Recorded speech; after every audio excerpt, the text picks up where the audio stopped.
Now then, people, good evening and welcome back to the Just Joe Football Show and a bit of an impromptu live. Obviously, we said we'd get Gaz on as much as we can, but he's a very, very busy dude and it was free this Monday.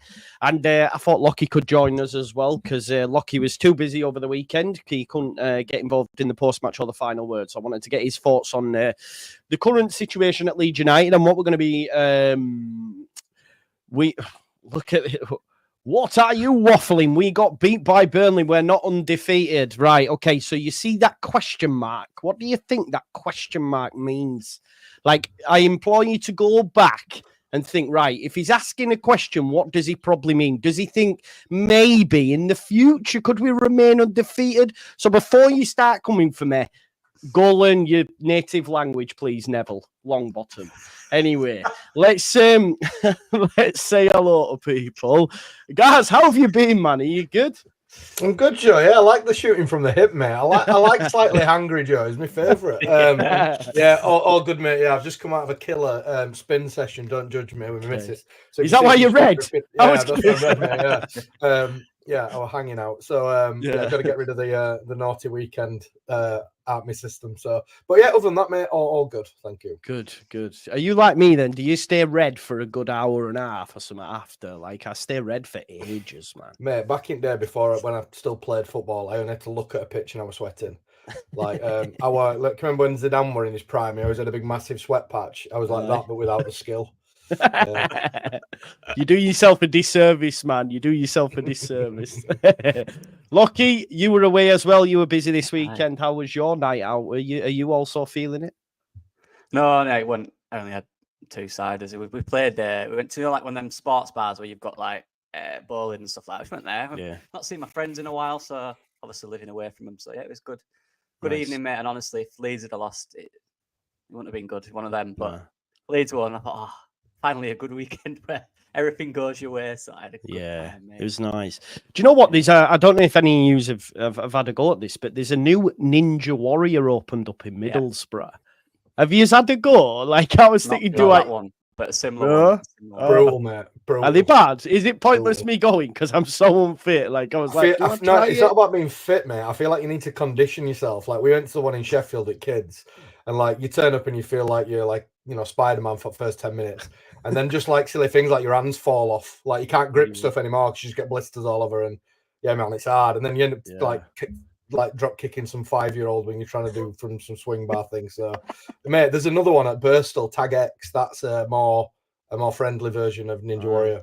That's because my daughter said she tried to go, but you've got to go with an adult. And I was in car and I said, I'll take yours. And then I thought, I don't know actually. Like I don't know how that'd go, Yeah, it's a bit ninja. The only thing I came away with getting up that wall, that was best I came away with. Went to it. There's one here called Total Ninja. But my mates decided to book it out. That sounds good. He booked it in middle of an holidays. So I got there just full of children. It's really? 20-odd-year-olds. There's a top bit where you can just sit and eat. I sat up there for half an hour. I don't want to go down. I feel weak. I love it, man. I love it. Yeah, man. I tell you, like, just while we're on that as well, I remember going. It's one of the reasons why I started to do my running in that way back when. Do you remember when we did Red January, guys? Yeah, a few years ago now. But like, because I went to one of them trampoline parks with kids and I was sweating buckets. I had undermoob sweat and I thought, this isn't good. This, like, I need to, like, I can't even, like, go out with my young'uns because I'm like, so I thought I need to sort this out. You know what I mean? So yeah, I think it happens, doesn't it? Anyway, if you let yourself go. But let's talk Leeds United before we look ahead to the future and see whether or not we can continue this great form that we're in, which is currently 8 undefeated.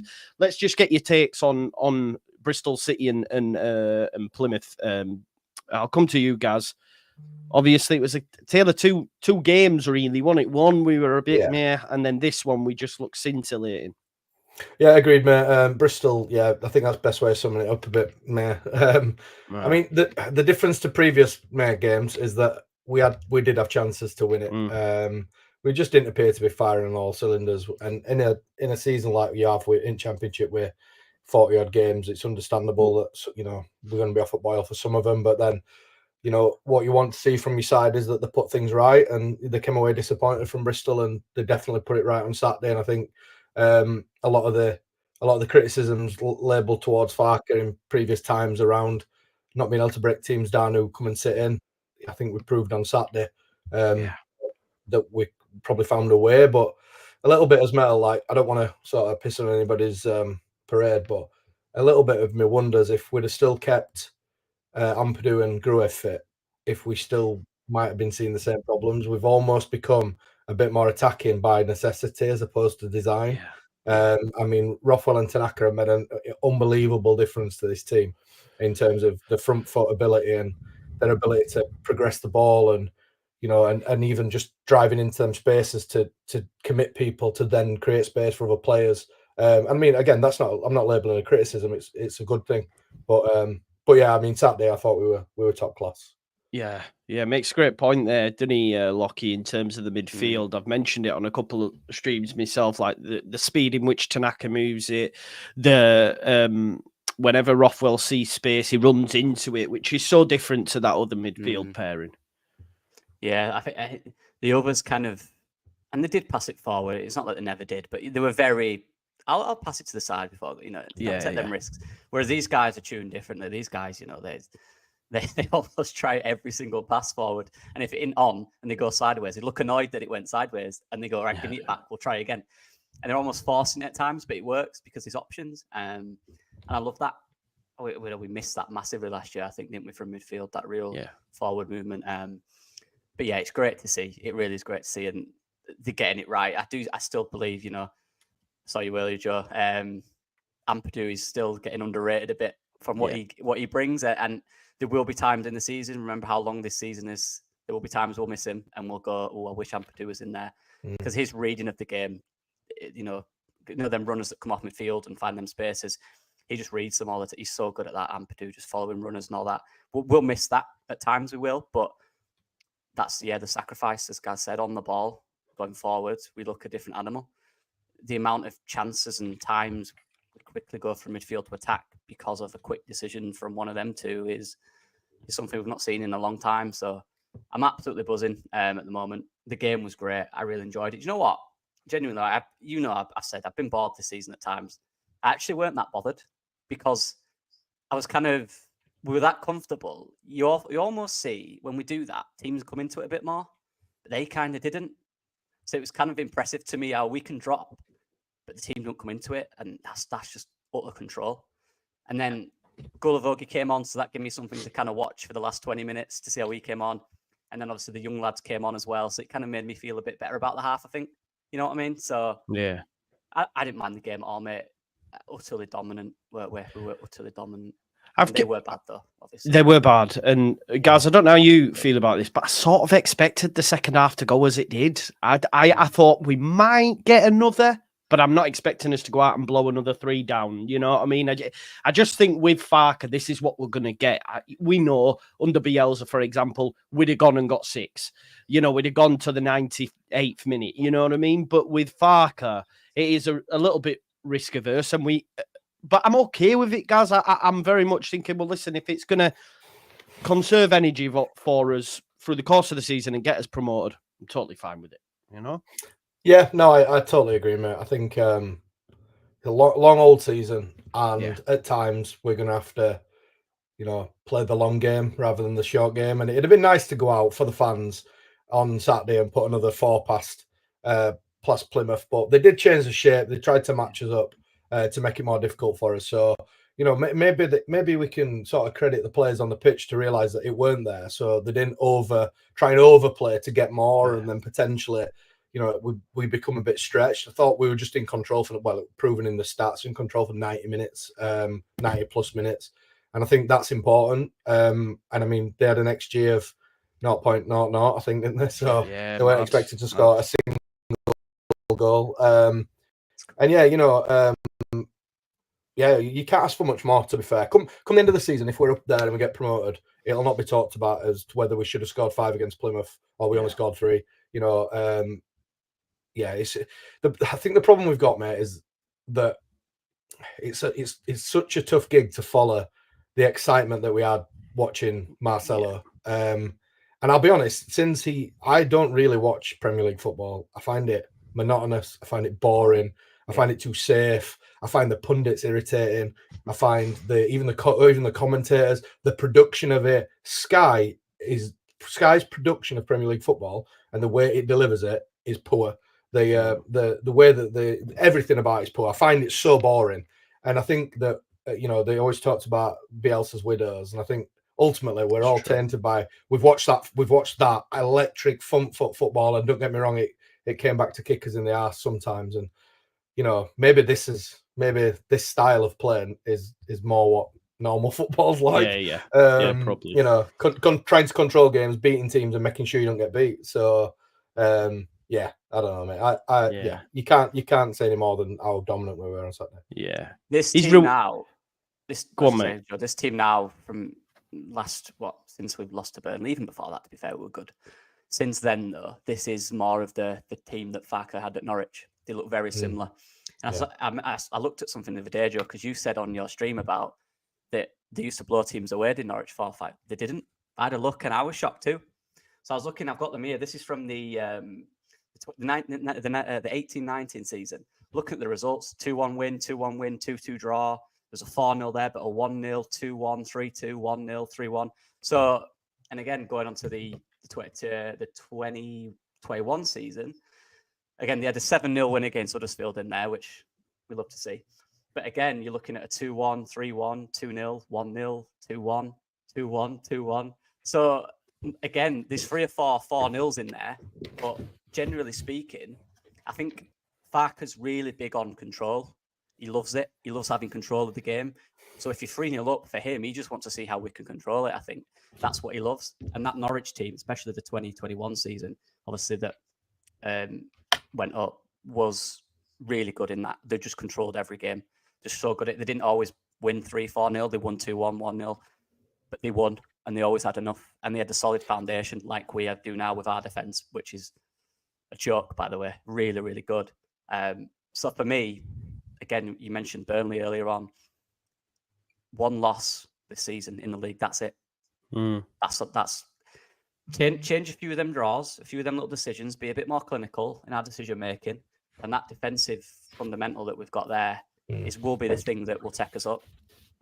Because it's so good. Yeah. Really good.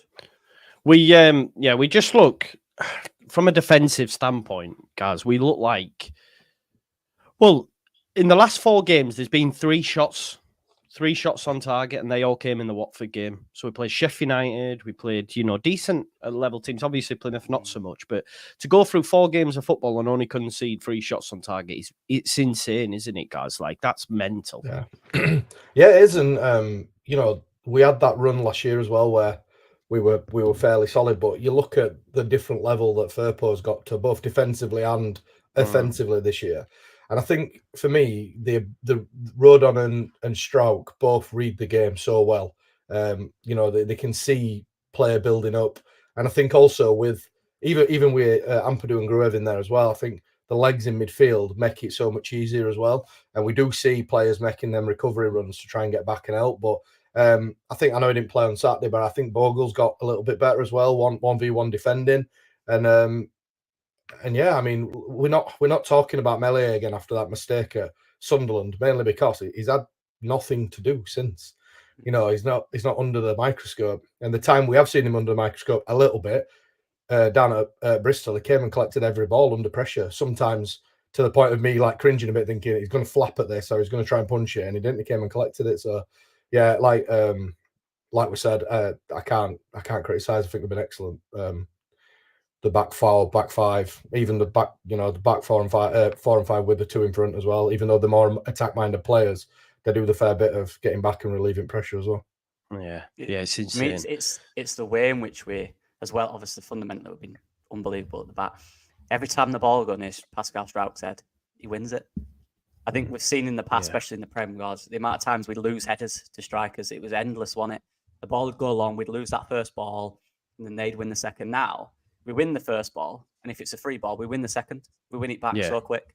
It's so underrated how quick we win the ball back, and that's where Tanaka and Rothwell are good, because they're very good at reading the game, and Aaronson as well. So any free ball in there just gets one back. And that's why we can be so dominant, because we win the first and the second ball. You know, we all been there, Sunday League, win the first and seconds. It's true. It's fundamental. It's a big part of football. Win the first ball. If you don't, win the second. And we're doing that perfectly. Yeah. One of the stats that jumped out to me from Saturday, I had a little look today. I was just looking at sort of pass percentages, because I'm a wiener like that. And the player with the highest pass percentage on Saturday was Brendan Aaronson. I think it was 96% pass completion.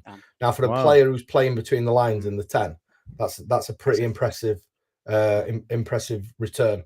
You know, and I think with the arrival of Tanaka and Rothwell, we've kind of forgot about Brendan and how much he's influenced this team. And fair play to him. I criticised him when he first came.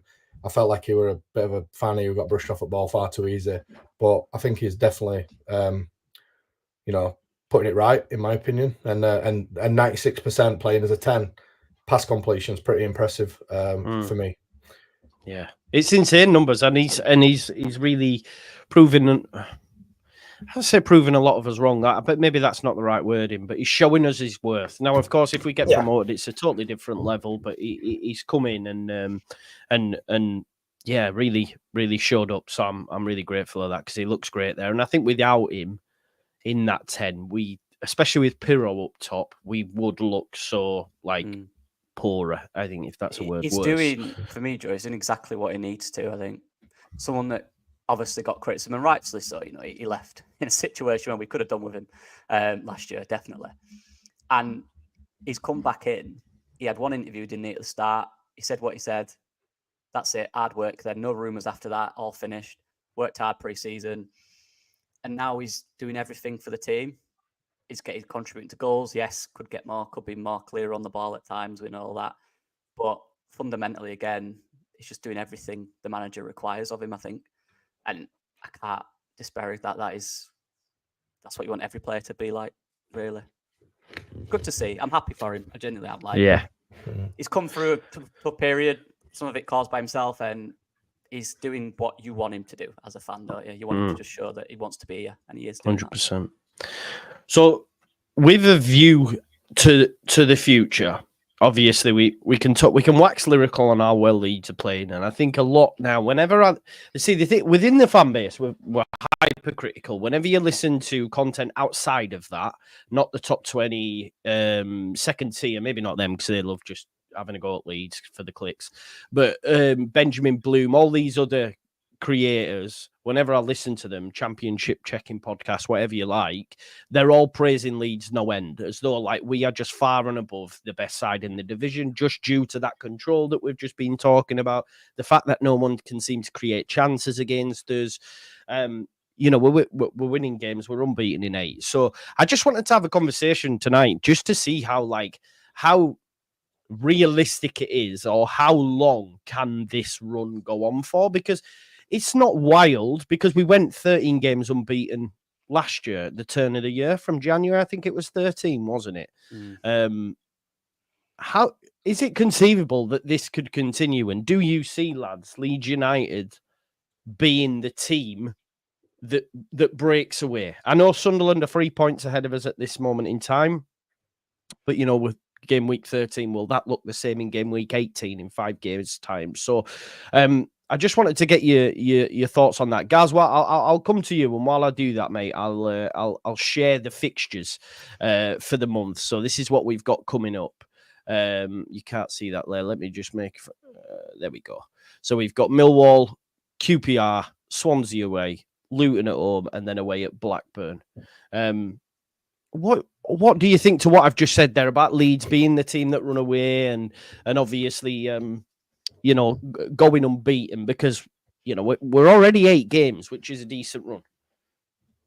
Yeah, I think you make a good point that we are hypercritical, and I think it's because we've all been Leeds before, where we've been in great positions and then thrown it away. So we're always one eye on that Leeds might lead it up.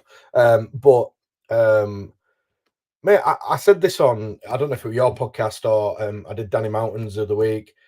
I genuinely don't think we should fear anybody in this league, anybody at all. I mean, our only defeat were against Burnley, and I think I came on your show after Joe and said, I don't think Burnley will be up there come end of season. I didn't really rate them against us, to be honest. Do you know they're actually second bottom for chances created in the whole league, guys? It's mental.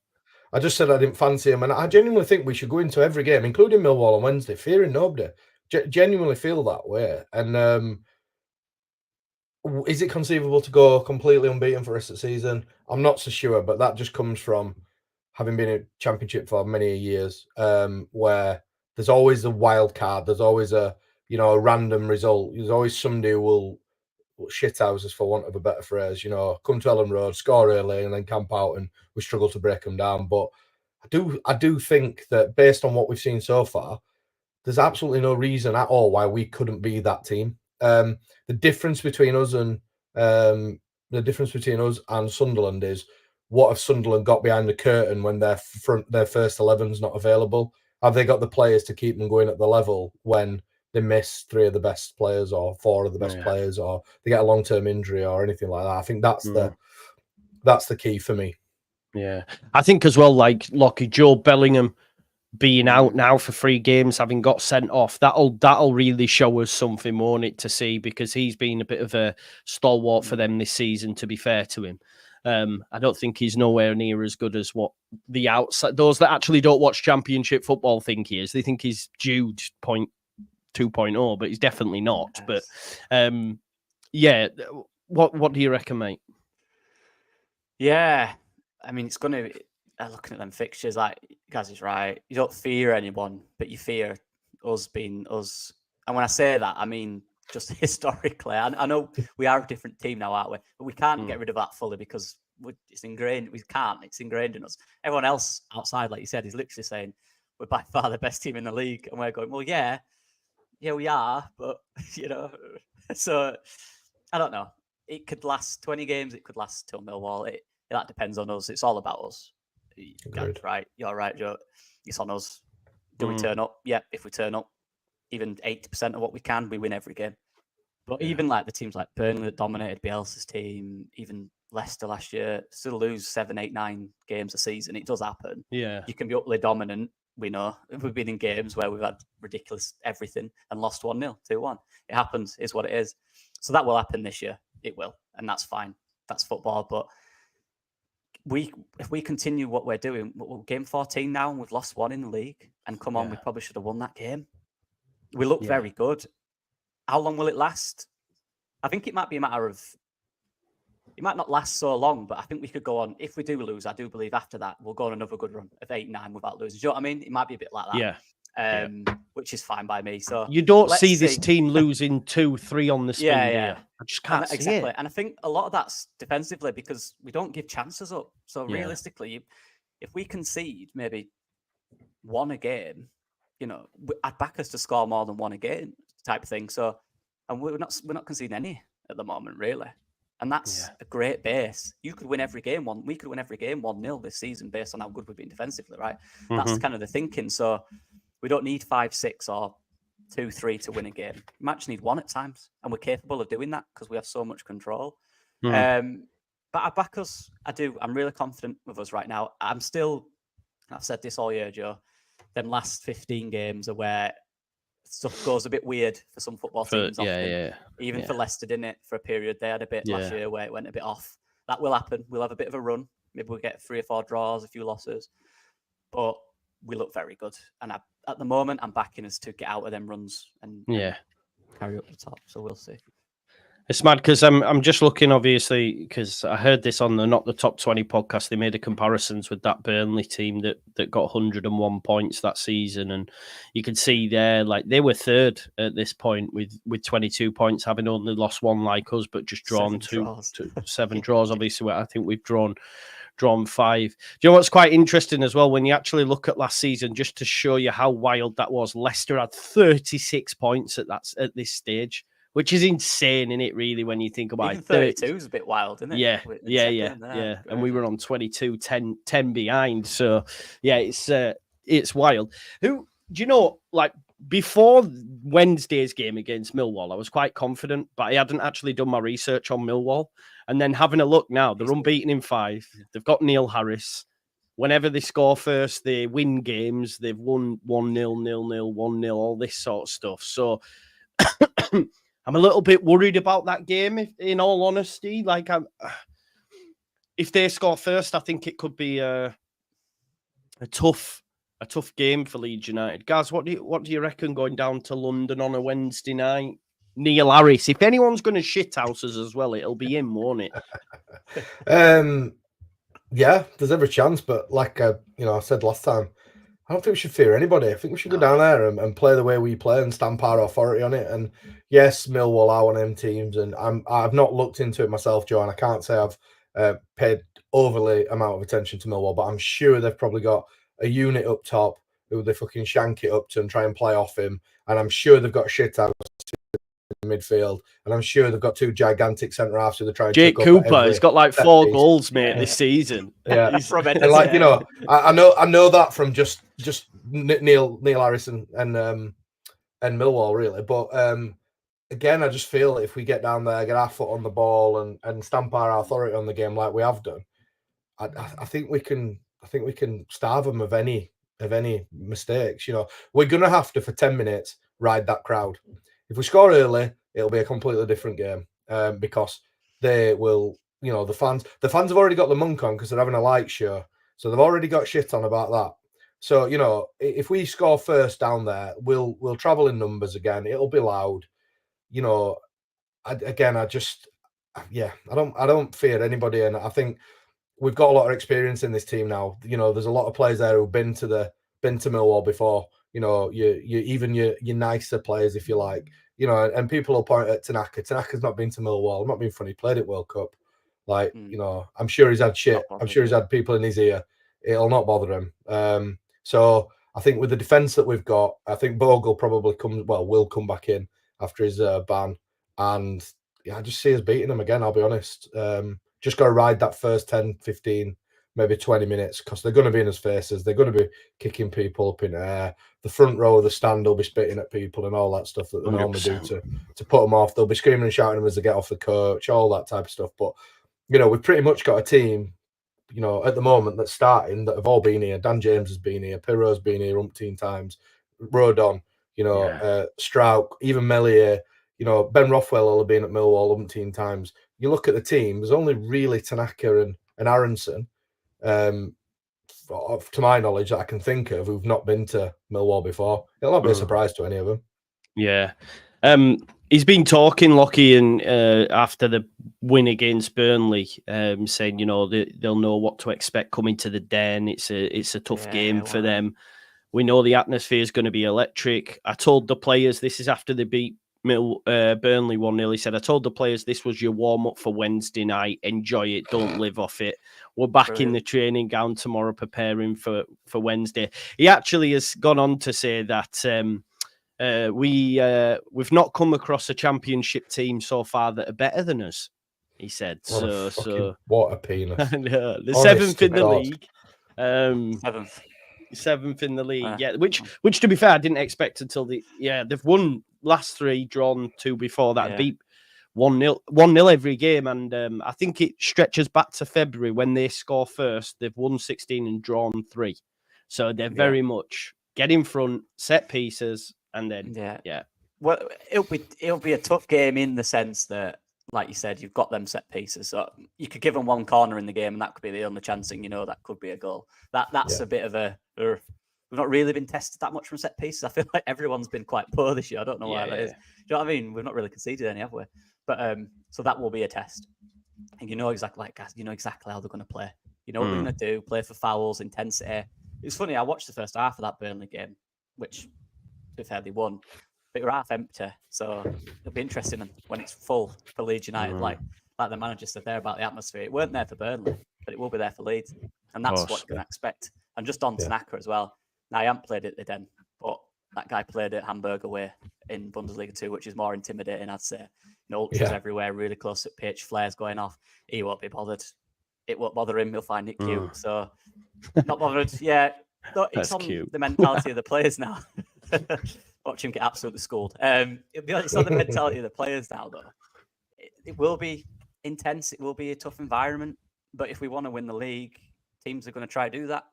Let's show them that we're better at football than you. We don't care. They've got players like Billy Mitchell and George Saville, you know what I mean? Like, they can't be chatting to Outer Knacker, can they, really? You know what I mean? Mate, but they're the two most, like, Cockney names ever.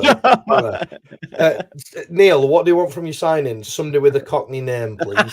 You know, Billy Mitchell. Billy Mitchell, George Saville. You know, I cannot. I detest Neil Harris. He looks like an orc off Lord of the Rings. I cannot stand him. He will. Yeah, he was one of our favourite targets on Talking Shop, with good reason. I think the big thing for me is, come Wednesday night, just get away with 3 points. Like, it might not look pretty.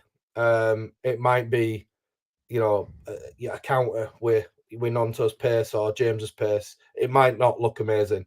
You know, we might not be able to get a foot on ball because you know what they'll be like. They'll be trying to kick people up in air and all that other stuff. But just come away with 3 points, or don't get beat and move on to the next game. Swansea away again. You know, lots of nice memories from Swansea away. Definitely, definitely. We've got QPR at the weekend as well, Lockie, before the international break. We owe them one for last season, that 4-0 drubbing, don't we? We do. And I think a lot of the players will have that in their mind, you know. I think they will. That was worst day, wasn't it? That were horrible. God, that were horrible. That was when it was like, oh no, this is over. This is well where and we truly needed to win. Leeds style. This is proper Leeds style over. 4-0 against QPR. Yeah, that was grim, mate. Yeah, look, like I said, almost don't matter who we're playing. Intense environment, possession team, physical team. We should be better than them, to be honest. I think we're capable of being better than anyone. I don't think that's big-headed. I think we're all in agreement. We can be. We all know that. Every other fan base talks about our Premier League players and all this stuff, so we're allowed to mention it as well. So yeah. QPR, I don't care who it is. Don't care. Just go beat them, mate. We're better than them if we're on it. On our day, we've seen that. We've seen against good teams, Sheffield United, who are a good team. Not against us, they weren't. Even look at Watford. You know, I know we weren't great in that game. They battered someone 6-1 the other day. You know what I mean? Like, teams don't do that. Sheffield Wednesday, wasn't it? I think it was 6-2. 6-2. Sheffield Wednesday. Bayo scored 4 up top. It was a decent play, to be fair. But yeah, so I know I'm sounding like a broken record, mate, but we've just got to be us. These are the moments now. These are the times in the season against your Millwalls who are on good form. The manager's talking it all up. We saw how many times on Bielsa did teams do that against us, and we just went there and just silenced them in the first 10 minutes. We were all over them, and then the atmosphere got quiet, you know. And then we saw the game out. That's what we need to do. We just got to be up there. It's mentally these games. It's mentally. Do you think we've come up against a Millwall yet this season? We haven't, have we? No, I thought Cov would be, but they weren't. Last year's Cov were quite physical and direct, but they were not. No, I don't. Not that. It'd be interesting to see how we do against it.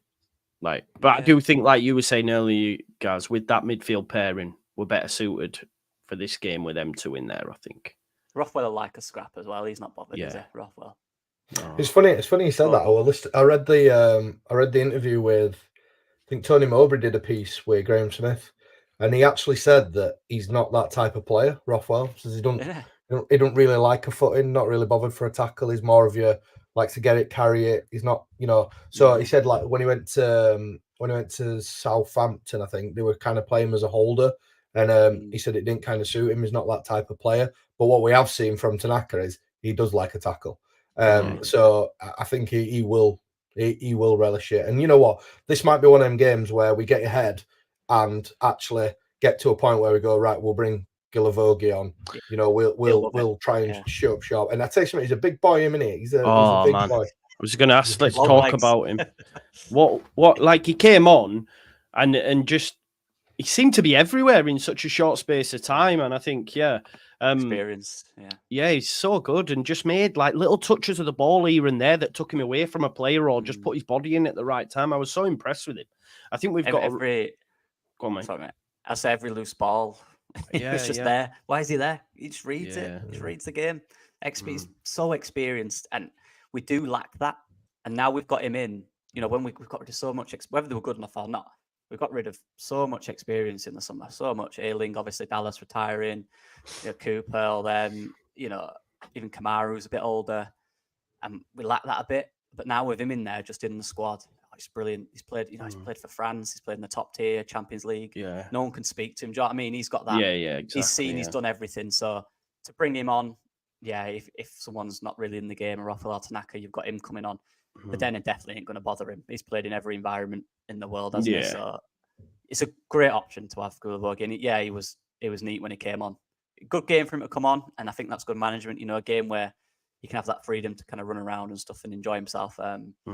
He's ace, isn't he? Were you surprised Gaz no Schmidt when he turned to Crew, he turned to Chambers? I know we're guessing at this point, but I wonder what's going off. Is he not ready? Is he not showing enough in training? Have they had a fall? Because he did use him when he first came in. He's played 10 minutes. And now, in that game, I was thinking, right, Schmidt. For Byram, who's played 2 games in as many, in a week, which is quite a lot for Sam, bring him up. But he didn't. What do you think is going off there? I don't know, mate. Maybe it just needs a bit of time. I mean, obviously, I don't know. I don't think it's a. I certainly don't think it's a falling out. But I think it's just a case of come from Switzerland. I mean, a different scenario entirely. But we saw it with Willie a little bit. Willie were playing at 23s, and then he were back in Iraq first team. Then he went back to 23s just to kind of bring him up to speed. And I think he's one of them that we've probably signed him for the longer term. And I think realistically, if we get promoted, obviously we've not seen enough of Schmidt to say if he's good enough at Premier League level, but what we can say is that probably Sam Byram isn't. So if we bring another starting fullback in, then Schmidt's got time on his side to reach that ceiling that probably Sam hasn't got due to his age. So I think it's just one of them where we're just gonna have to give it time.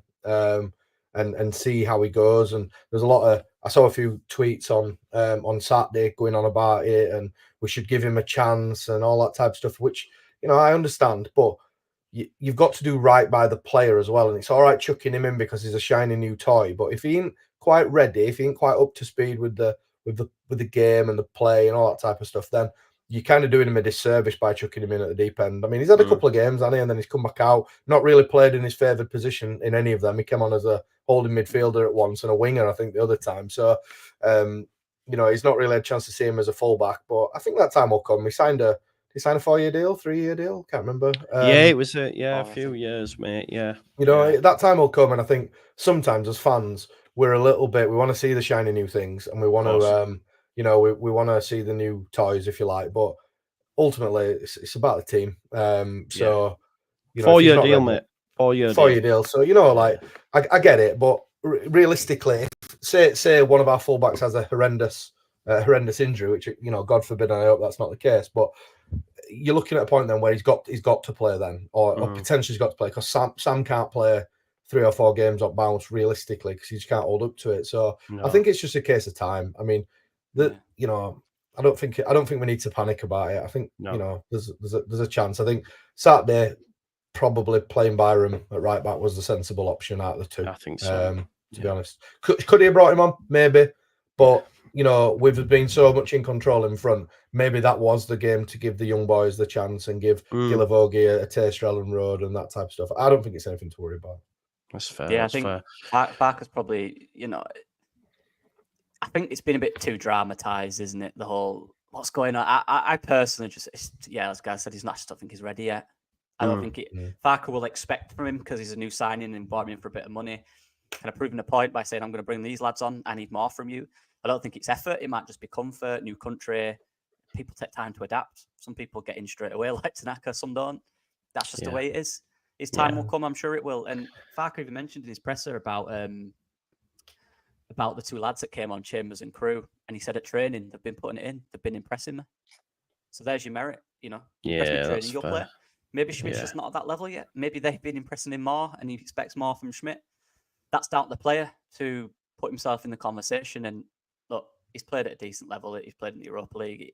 He knows the level he can do. He's just got to be patient with it.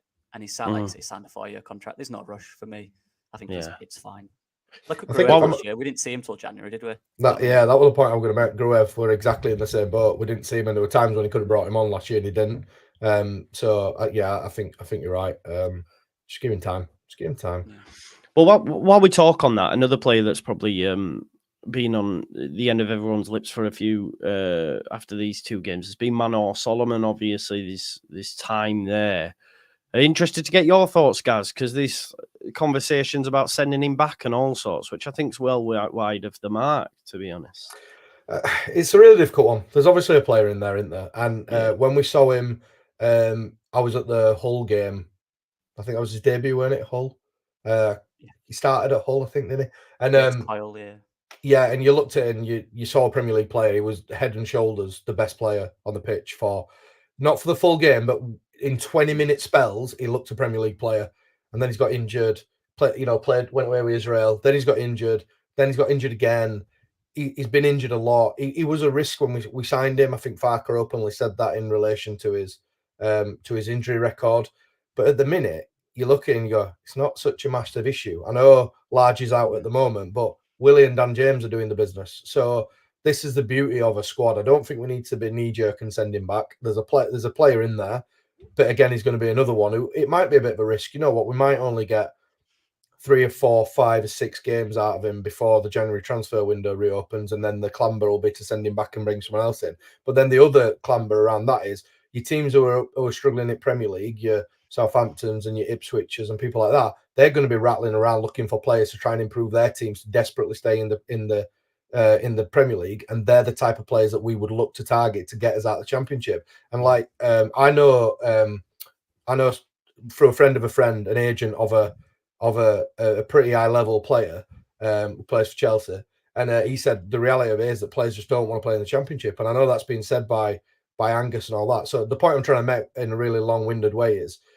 it's all right saying send him back, but what do we bring in to replace him? And players, people will say, oh, he'll, there'll be someone out there and all that type of stuff. But we've got a player there that we know can be a player. We just need to get him to that point. So, we saw him come on and get subbed off again recently. It's just going to take a little bit of time to kind of manage him. But I feel like when he's at 100%, he can be an asset to this team. Yeah. Any thoughts? Yeah, it was. Yeah, it's as you said, it's the potential of the player is no doubt. We've all said, even the guys like me and you, Joe, I know we backed him massively. We always caveated that with if he's fit. We never once said this guy's going to play all these games. We said if he's fit, he's unbelievable. But the problem being, when he was start of the season, no one's really fit. He's still getting into your stride. He had that injury at the bad time, and then I believe he had 2 different injuries. Weren't there? One was he had a bit of a back injury as well. It turned into. And back injuries are tough because they never really heal that quick. You can play through them with injections and stuff, but for me, it's about him finding his confidence and feeling comfortable in his body when he's playing again. Finding that, what he's capable of. Can he take that guy on? Decision making. As a winger, it's when you're out for a while, it's tough to come back in quick because you don't know if when you 1v1 for a winger with a fullback, can I beat him? It's kind of, you're nervous to find out because if you can't, then you're not playing confident and he's got me there. But it's about just finding confidence basically as a winger. And I think them last 20 minutes or last 15 minutes in the game, he found his confidence and he was beating the guys. He got the one way he got fouled a couple of times, didn't he? Yeah. Got fouled, chipped the ball over Gray's head. He was in there, going then. That was a great bit of skill. He beats the guy down the line and crosses one in for Joseph, who the defender gets in the way. There's signs there that he's finding and feeling himself a bit more. And he just needs to stay fit for maybe 3 or 4 more weeks until we get a player who finds his confidence. And comes down, when he cuts inside, you look at him when he was at Fulham or times at Spurs or even Shakhtar, Donetsk, he'd shoot there. He'd come inside, one touch, shoot, whip it, top corner or side net and whatever. He's not doing that. That's the little bit that he's still missing, is that confidence to take a shot because he can hit one. Like some of us used to do that curl. Yeah, he's got one of them in him. So, well, we saw him score 2 against us, didn't we? For God's sake, that in the FA Cup, putting inside. That's what he can do. I know that's one game, and there's more to go where he does that in other games. But we've seen what he can do. The player can do. He's not that player now. He's not as confident as he was then. But as has been rightly said, we have good wingers at this club. The fact that we're not that reliant on him is good. That's just good news. I think there is an argument, to be fair, if he does get another injury and it's maybe 4 or 5 more weeks, then you're going, right, what is the situation here? Because he's not actually available for us. You get him 2 or 3 games, but he's not even sharp yet. And then when he gets there, he's injured again. then you have a conversation for me, because I think that's fair. You want him to be available, if anything. But let's just hope he stays fit, and then we'll see the best of him, in my opinion.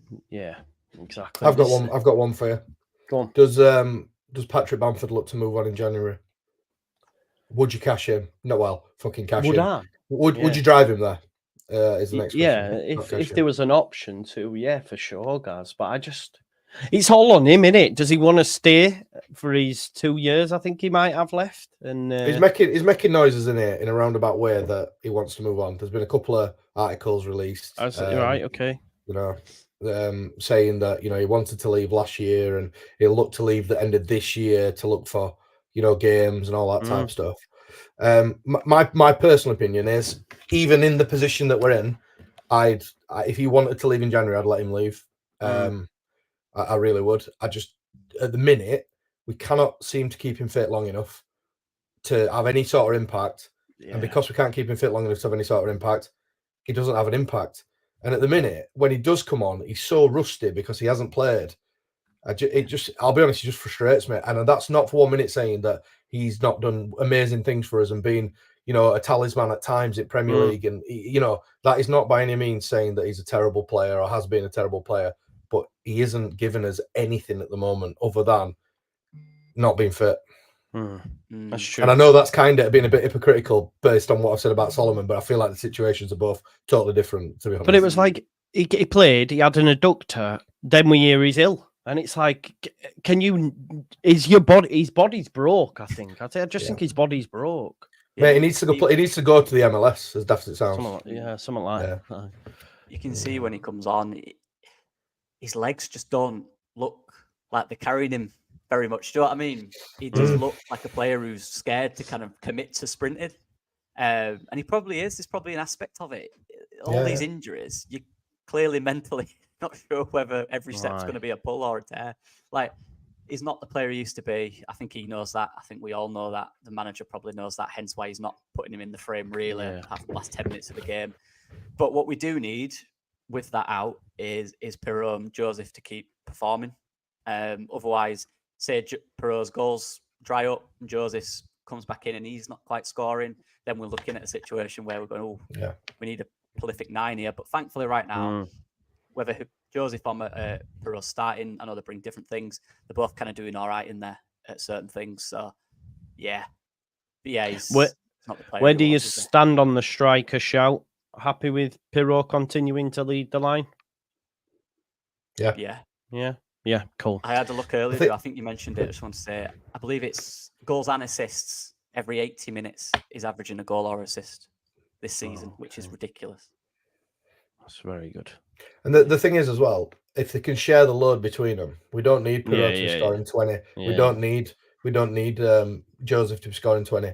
We just need the wingers chipping in and them two to chip in together, which at the minute is what's happening, which is great. And at the minute, I wouldn't change it, to be honest. I think that's fair. I do. I do think that's fair. Right. I know we've gone all around the houses, really. Spoke about a lot of things. We've got 2 games this week. We're away at Millwall and we're at home against QPR, and then we've got an international break. Gaz, how do you see the games going? Give us a score prediction and thoughts for both of them. I'm going to go 6 points. I think it'll be scruffy and horrible at Millwall on Wednesday. I think we'll probably come away 1-0, 2-1 type of scoreline. QPR Saturday, Ellen Road, last game before international break. Like you said, Joe, 0-1. Fans will be up for it. It's last game before international break. Players, I know we'll probably lose a fair few players away to the international break, but some of them will know that they've got a bit of a resting coming after. Get after them, get in the face. They'll not want to come to Ellen Road on a Saturday. QPR, and I think we beat them both. I think 6 points. I've got a feeling we might draw on Wednesday. I can't get it out of my head. Before I seen how they were playing, I was all for us winning, but I don't know. I just could see 1-1 or something. But listen, 6 points. Let's do it. Let's get it. I think we'll give QPR a bit of a slapping. I hope so. Anyway, I really want to give them a slapping. What about you, Lockie?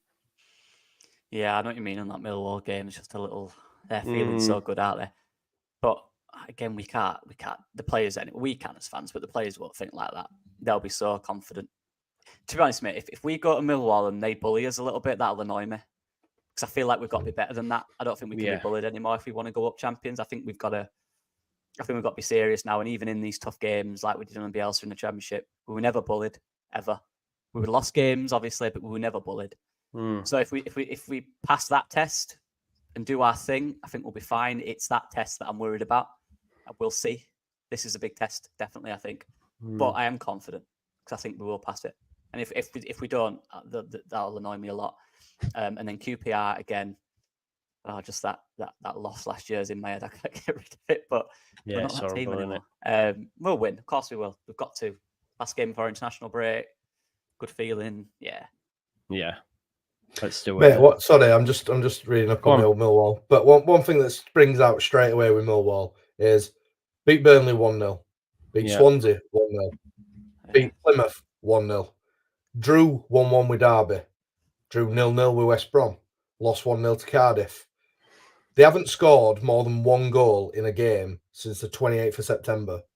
Wow. When they beat Preston 3-1 at the Den. They then drew 1 apiece with QPR. They lost 1-0 to Luton, and then the next game they beat Sheff Wednesday 3-0. But then they lost to Orient, mate. They don't, other than the odd spurt, they don't score a lot of goals. To be fair, and we look at that Burnley. Like I said, I don't think Burnley were amazing against us. No, they were terrible, man. Yeah, we should have won. Swansea, we don't really know what to understand. They only beat Plymouth 1-0, and we saw them at the weekend, and they were woeful. Derby, I don't really know what they've got to offer. Really, out of that, the best result is the beating of Burnley and their 0-0 draw with West Brom, based on how well West Brom started the season. Like, they're not going to come and blow us away.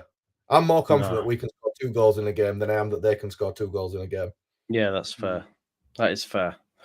Just done me some research for my preview landing tomorrow. Like,